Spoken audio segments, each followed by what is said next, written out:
Hi, this is Keith Morin from McGowan's Heating and Air Conditioning. Next time you're thinking about having your ducts clean or if you need insulation, please don't hesitate and give us a call. We'll give you a free estimate and get your home up to standards. At Harrell, we've taken on some of the biggest trucking companies and retailers in the country. We have the money and resources to stand up to anyone. Put our resources and experience to work for you. Harrell, don't settle for less than you deserve.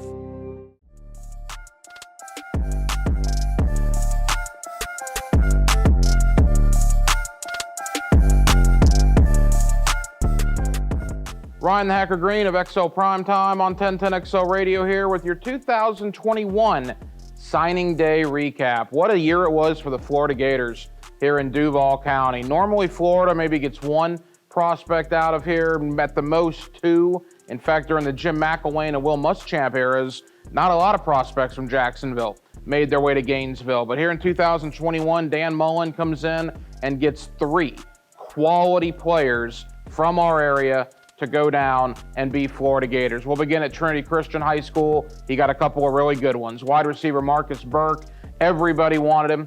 One of the best wide receivers, not only in the state of Florida, but in the country. In fact, Marcus Burke had the game-winning touchdown reception for Trinity Christian in their state championship victory about a month ago. Marcus Burke on his way to Gainesville. He will be a big time playmaker for Dan Mullen and the University of Florida. Marcus Burke is not the only Trinity Christian player that's on his way to Gainesville. Offensive tackle Austin Barber, also on his way to be a Florida Gator. Barber was a longtime Minnesota commitment, decommitted from the Big Ten, is now on his way to the Southeastern Conference. Austin Barber is what I would call a road grader. He's a guy that likes to pancake his opponents. He's a guy that likes to be the run blocking game. Austin Barber, a very good offensive tackle.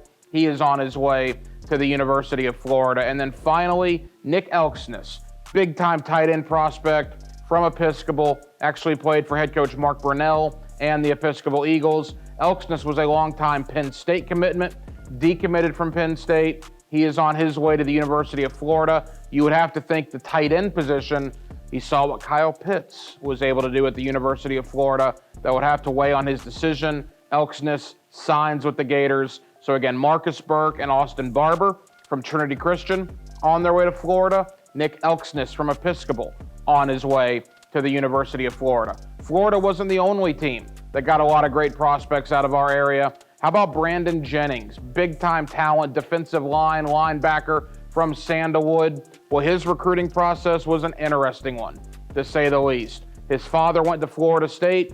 He originally committed to Florida State. He then decommitted to Florida State and committed to Michigan. And he was committed to Michigan for a couple of months up until signing day, where he then flipped to Maryland. So again, to recap, Branden Jennings from Florida State to Michigan to Maryland is ultimately where he signed. Probably the best defensive player in the Jacksonville area in 2020. The Maryland Terrapins are getting a good one with Branden Jennings. The North Carolina State Wolfpack are getting a good one, and a name that's going to be familiar to a lot of people out there, and that's Fordham. Safety Caden Fordham from the Bulls School has signed to North Carolina State. If the name sounds familiar, and it should, his father Todd played at Florida State and was a former Jacksonville Jaguar offensive tackle. Caden's skills are in the secondary. At the safety position, he was a great player for the Bulls Bulldogs. He will take his talents to Raleigh-Durham to play for the North Carolina State Wolfpack. And finally, Michael Mizelinski, again, another last name that probably sounds familiar. His father, Tom Myslinski, a former Jaguar, the strength and conditioning coach for the Jaguars for many years. Michael was the center at Bishop Kenny, originally committed to Texas.